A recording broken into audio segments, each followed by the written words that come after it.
I'm going to say all the initials is N Ray FB and page 28,960, 28,985. And if council were ready to proceed, the board is ready to. And remember, please, I just want to caution you, I know you're all old pros of this, but we are YouTubing, so you have to make sure that you do not use the children's names, just use the initials or refer to them as a child. Thank you, Your Honor. May I please support Attorney Neil Myron for the appellant, Amy Gerhardt. Your Honor, you will be dividing the oral argument on behalf of the appellants. I will be taking 10 minutes. Ms. Ferguson will be taking 5. I'll reserve 2 minutes of my 10 for rebuttal, so you can let me know when I'm at 8 minutes. Great, thank you. Your Honor, I'll just get right into my first assignment of error. Your Honor, when you go to page A14 of my appendix, and you look at, this is the judge's ruling regarding the permanent custody, the heart of the matter here. And it says here that, and I'm arguing as part of my first assignment of error, this court doesn't really have jurisdiction because there's no final appealable order. The language that I'm looking for is an order that says that children are hereby placed into the permanent custody of Children's Services, and that is missing. So I'm arguing, the closest it says is that the agency's motion shall be granted, but I'm arguing that is not sufficient. Regarding my third assignment of error, what is the basis for permanent custody in this matter? Did the judge grant permanent custody under which 2151 point ground? Abandonment? We don't know. 1222? We don't know. Should not, cannot? We don't know. What are the E factors? E1, E4, E16, E12, E11? We don't know. What are the best interest factors did the trial judge find to grant permanent custody in this matter? We don't know. None of those are listed. All it says, at very most, permanent custody granted. This court has already held that the court must make specific findings for permanent custody so that the parties can argue them on appeal. Well, counsel, the motion before the court was a motion to restate the prior custody order. I'm sorry, Your Honor. The motion before the court for this order was from CSB asking the court to reinstate the prior permanent custody order. Is that correct? No. I'm arguing the prior permanent custody ruling was reversed by this court. And the state says that's not true. And I thought maybe I screwed that up. But when you read this court's prior decision, no less than 3 times, it says the prior ruling has been reversed and remanded, reversed and remanded, reversed and remanded. So the prior ruling is not valid. The court would have to issue a new permanent custody ruling. Well, I understand your argument, but I'm just saying that the order from the court that's being appealed here today says the cause came before the court upon motion of Summit County Children's Services Court requesting a reinstatement of the order of this court. Correct. Okay. And it just says granted. And I'm saying that's not a final appealable order. Now, moving on to, I think, the heart of my assignment of error is the second assignment of error. And Your Honor, this is a very unusual fact pattern. I don't think I've ever seen it in my practice, and I hope I never see it again. But in the middle of the permanent custody trial, mother's attorney, who's supposed to zealously advocate for the mother, notifies the court she's jumping ship to work for the other side. So, at that, and nobody asked mother, on the record at least, Mom, are you okay with your attorney working for Children's Services? Do you waive in conflict? Do you have it in writing? Nobody asked mother, the one-eyed Ulta, if she was okay with that. So, Well, it needs to be on the record. but, and that's all we go by, Your Honor, as this court has said multiple times. If it's not on the record, there's no evidence that it happened or did not happen. So, where is the waiver by mother with the attorney, her attorney saying, I'm going to be working for the other side as soon as this case ends? Now, this court considered that assignment of error, said there's not enough fact pattern for us to make a ruling on that, so we're going to reverse and remand to take additional evidence. Well, when it came back before the trial judge said, well, at the time she did that, she was not an official employee for Children's Services, and therefore, I don't find that there's been any conflict demonstrated whatsoever. That's why we are here on appeal. Your Honor, and I cited, multiple incidences throughout this trial where the mother's attorney absolutely did not advocate in any way for her client. One of the big ones is there was never a valid case plan throughout this proceeding. There was a case plan adopted in the underlying matter while it was on appeal. As this court has held so many times, while a matter is on the prior appeal, the trial judge is without jurisdiction to issue any substantive issues except interim orders. She issued an adoption of a case plan while it was on appeal. That was utterly defective. Without a proper case plan, there was no reunification efforts. And mother's attorney should have argued throughout the permanent custody there was no valid case plan. In addition, mothers appeared at the permanent custody in shackles. What was the basis for the shackle? What was the dangerousness? What was the basis? And the Ohio Supreme Court has held if you're going to bring someone in shackles and keep the shackles on, there has to be a finding of dangerousness or some overriding reason why the woman has to appear in handcuffs and leg restraints. That wasn't done either. And that, at any point did mom's attorney say, Your Honor, I object, I want the shackles removed, or at least make a record as to why she must appear in handcuffs and shackles throughout this proceeding. Third, one of the children, CL, during the underlying case, the child was successfully reunited with the mother and the case was closed.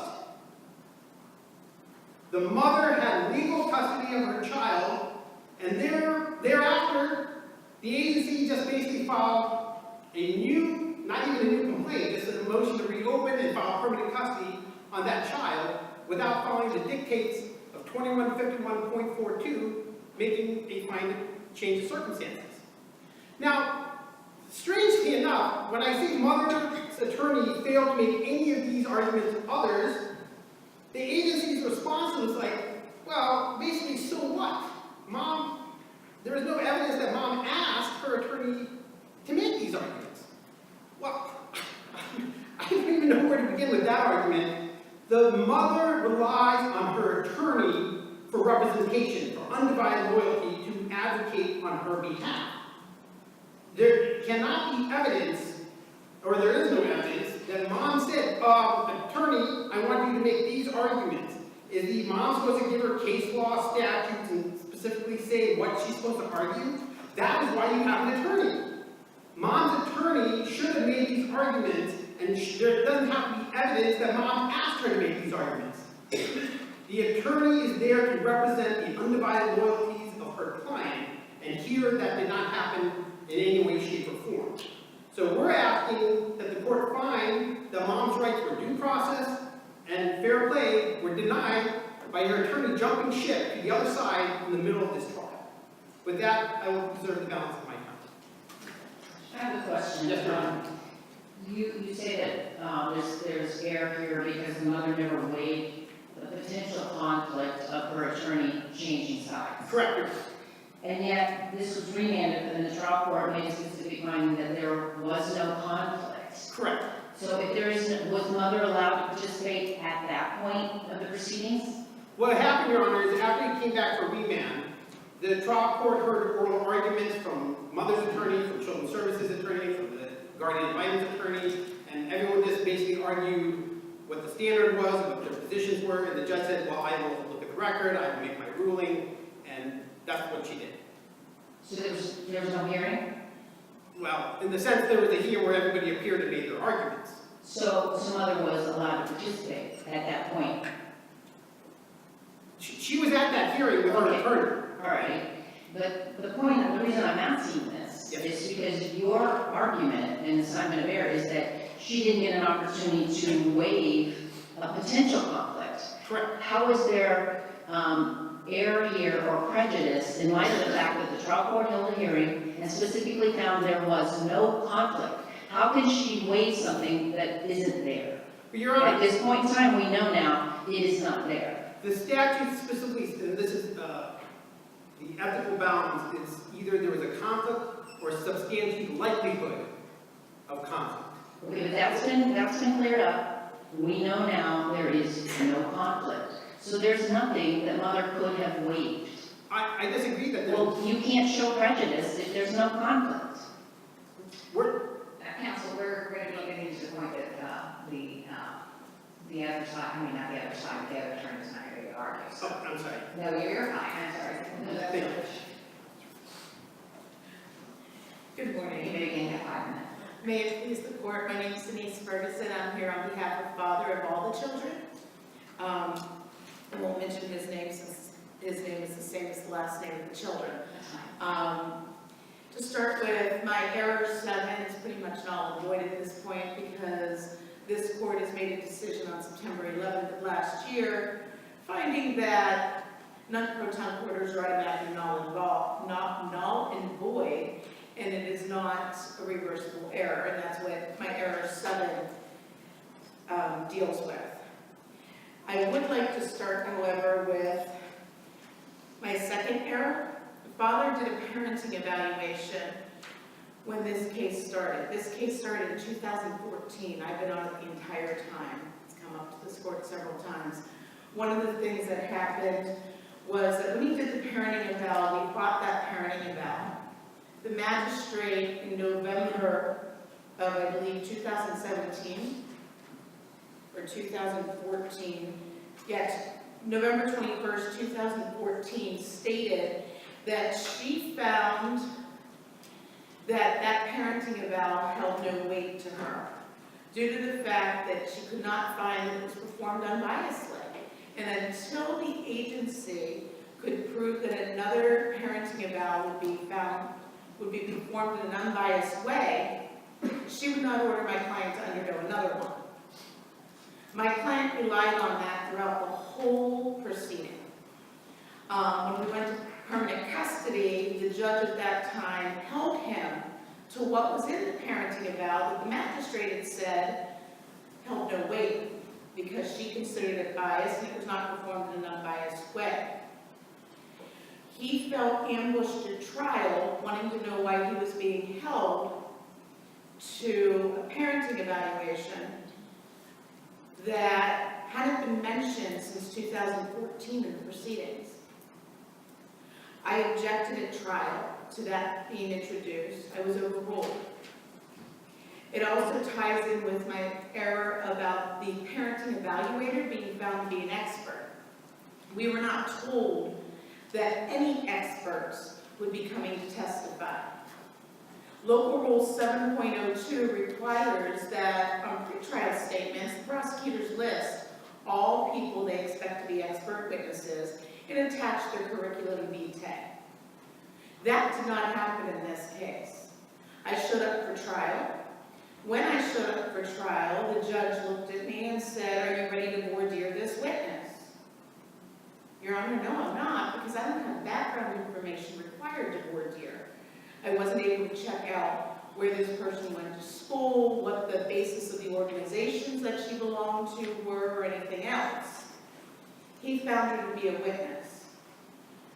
Evidence Rule 702 states that in order to be an expert witness, the tests you use have to have some reliability to them. They have to be unbiased, they have to be factual, they have to be based on something that can be tested, and the results have to be consistent. With the fact that this parenting eval had already been looked at by the court, and the court discounted it, I don't believe that can be said about the parenting evaluator or the method she used. So that covers error 3.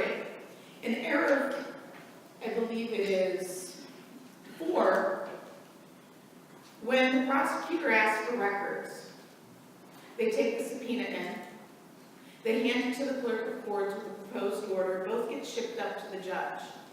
The judge signs the order is sent out to the agencies with the subpoena, the records come back. Defense counsel is never notified at all that records or subpoenas for records were sent out, even though Civil Rule 45, which the 8th District has applied to juvenile proceedings, requires that if someone is requesting records, a copy of said subpoena has to be sent to the other party. That has never happened in juvenile court. The prosecutor gets an order without a motion We are never ordered, we are never provided a motion. We have no right to object to anything that the prosecutor may want to obtain through a subpoena for records. The prejudice in that is, for instance, the parenting eval. I could have made an argument before the judge issued an order for them to get the parenting eval and the counseling records from various places that they weren't entitled to. But once they got those records and were able to review them, they're able to take information out of that to use in their preparation of trial. Counsel, you're out of time. I'm sorry, Your No, Honor. you're fine.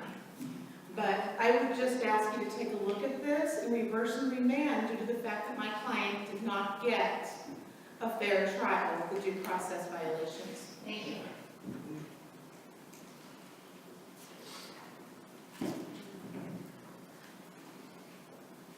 Good morning. Good morning, and may it please the court.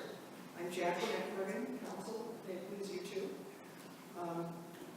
Good morning. I represent the appellee in this matter, Summit County Children's Services.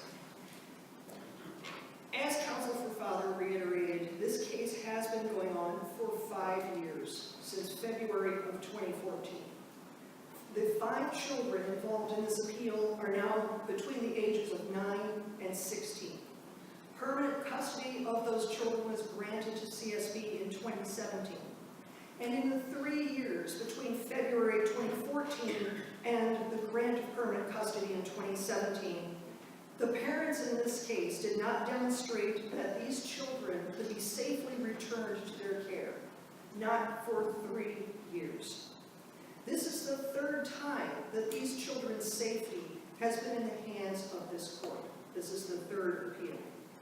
In this appeal, the parents are now asking this court to second-guess the determination of the Summit County Juvenile Court as to not only the best interests of these children, which is to not be with these parents, but also to second-guess the juvenile court's determination, as you mentioned, Judge Rice, that there was no conflict of interest between counsel. Counsel, I'm sure you're not advocating or insinuating that just because this case has gone on so long and the rights of the children are so high, that we also just ignore the rights of the parents and their constitutional due process rights. Absolutely not, Your Honor. It's just merely a reminder that while the parents also have constitutional rights and due process rights, these children also have a constitutional right to be safe, to be secure, and to be well. Well, in that regard, and then let's look at, because we have the conflicting rights here. The parent, the mother is saying, that I did not have an opportunity, there was a conflict of interest, and the counsel didn't represent me in my best interest. And this court agreed with that argument in the first case, and the case was remanded to the trial court for the trial court to do specific things. 4 things, 4 actions we want the trial court to take in our prior opinion. Which of those actions did the trial court take? The trial court determined whether there was a conflict that existed with the counsel, with mother's counsel. But how did the court do that? Because we had made specific, we said there needs to be determination whether a conflict of interest was created by her acceptance of employment. If so, whether such a conflict of interest would be waived, and also the impact on the conflict of interest. But the thing, and then 4, I'm sorry, 3, there's 3. And then it says the conflict of interest was created by counsel's acceptance of employment with CSB. And the reason why we asked them to look at that was because of the fact that there was really no inquiry. So the whole point of the opinion was to send it back where there would be an inquiry, correct? That is correct, and that is the inquiry that the juvenile court did conduct upon remand. And that remand, as you note, was very specific. But it all hinged upon the determination of whether there actually had been a conflict. And the juvenile court determined there was none. I understand that, but I guess the point is, the court looked at it in regard to whether simultaneous representation was a conflict in this, and there was no simultaneous representation, but that's not what this court said, correct? I don't believe so, but then again, also, the issue sentence at the trial court, and that was the entire purpose of the remand, as I recall. Well, we said there could be an inherent conflict, so the court was supposed to inquire into that, not so much simultaneous representation, I'm not sure that was the issue, but that seems to be the issue the court zeroed in on. Correct. And so would that be a problem just in and of itself, if the court's looking at the wrong conflict of interest? And then, as there's no conflict of interest, but did not look at it the way the court remanded? Not necessarily, because it's our argument that even if there is an implied conflict of interest, that's still under the Sibley decision, that there still has to be prejudice that's demonstrated against the client, and that's from this district. And the test for that is to show that there is a material limitation of the attorney's responsibilities to the client by showing that there was a plausible, viable, alternative strategy that could be used, and that, but for the conflict, that it was not used. And that was not demonstrated here in this case. That there was an alternative, viable alternative that, but for a conflict, was not used. And Would you agree that a waiver has to be in writing? a waiver has to be in writing if you actually have two clients at the same time. And that was part of the ruling of the juvenile court, was that there was no simultaneous representation. Because the test to determine whether a prospective client is actually a current client of counsel is what is the reasonable expectation of that prospective client. CSB had presented evidence for the trial court in the form of affidavits showing that even though a job offer had been made to mother's counsel, that offer is only conditional. That employment and therefore representation by that attorney of CSB does not begin until after the person goes and signs the employment paperwork and also undergoes a drug screening. If that is failed, for instance, the offer of employment would be withdrawn and the person would never represent CSB. That representation actually began to occur, I believe it was on March 6th, and that was when that person actually started work for CSB. If there was any dual representation at all, it was on March 6th, the day before the juvenile court journalized its entry, allowing that attorney to withdraw from representing Mother A. And I'm going to refer to it just as Mother or Mother A because there are two mothers in this case, and I want to keep them straight. So that would be the only point at which there was dual representation. However, that was after the permanent custody trial had ended, and so there could not be any prejudice to the client, to Mother A at that point. Okay, let's say all that is true, which I think the record will probably bear out, at least that actual employment did not begin until the current custody case was over.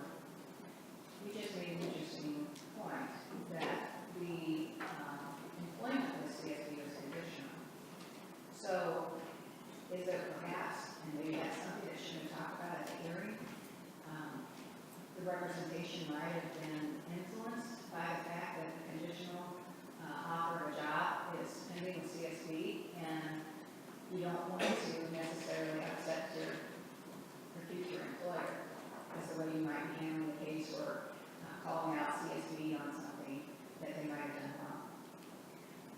That's the speculation of Mother at this point in this case. However, in the transcript of the hearing that we have where the juvenile court heard the arguments of counsel, the only party that actually brought up a hint of, gee, I think that there was some kind of detriment to Mother A was actually Father's counsel. And there were no particularized arguments and to show why, other than Father believed that Mother's counsel ought to have agreed or joined in all more than 35 evidentiary objections that Father made during the course of the permanent custody trial. That still does not show, by the way, I'm going to cycle back to the but-for causation. That still does not show but-for causation, because this was a 2-day trial. The conditional offer of employment occurred after the first day of the trial. Father made more than 35 objections to evidence in this case over the course of both of those days of trial. And it presumes that counsel must have known far in advance of receiving the actual telephone call with the conditional offer that she would be eventually employed by Children's Services and wish to please her future employer. Throughout the whole litigation, you have to almost be prescient to understand that that was going to happen, so as to not make objections to when Father did during the first day of trial, not to object during the first day of trial to Mother appearing in leg shackles because she was incarcerated, not to make arguments about CL's case, not to object to the case plan when it was initially filed. So there's no, you have to narrow it down to a single variable to have but-for causation. That single variable is the knowledge that there was a job offer for this person. When you have conduct that does not change over time, you do not have that but-for causation. Also, getting back to what the trial court looked at, we reversed and said that there was a potential inherent conflict under professional rule, rules of conduct 1.7, okay, 1.782, talks about the fact that there's a substantial risk that her ability to consider, recommend, or carry out an appropriate course of action from either will be materially limited by a lawyer's responsibilities for a third person by a lawyer's own personal interest. Now, I know that's what you're saying is not shown, but I guess my point is, wasn't that one prevented it for the court to look at? To actually examine those issues that we basically, not basically, that we said are concerns to this court in reviewing whether there was a conflict of interest that prejudiced the client. Looking at the transcript of what the court actually discussed with the counsel, I will say that except for Father's argument that about the evidentiary objections, that was the only discussion of that one. And again, the court looked at the simultaneous jurisdiction. That was its primary focus. Getting then, however, to Mother's other arguments concerning the order in this case, I would just refer the court to the text of the actual order from 2018, which says that yes, that Children's Services was requesting a reinstatement of the 2017 order.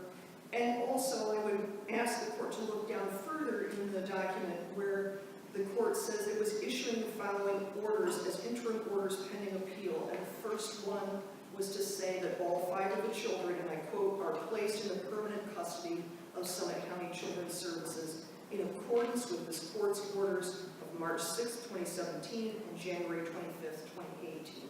So it was incorporating the prior orders by reference and placing these children under the permanent custody of Summit County Children's Services. Therefore, this is a final appeal to the court because it is neither vague nor ambiguous, and it also informs all parties of their rights or the lack of rights, as the case may be. And indeed, because the court specifically incorporates very specific orders into this order, it did not need to reiterate all of the factual findings and all of the legal findings that were incorporated into the 2017 order. So this is not an insufficient order. getting into some of Father's specific arguments and the time I have remaining.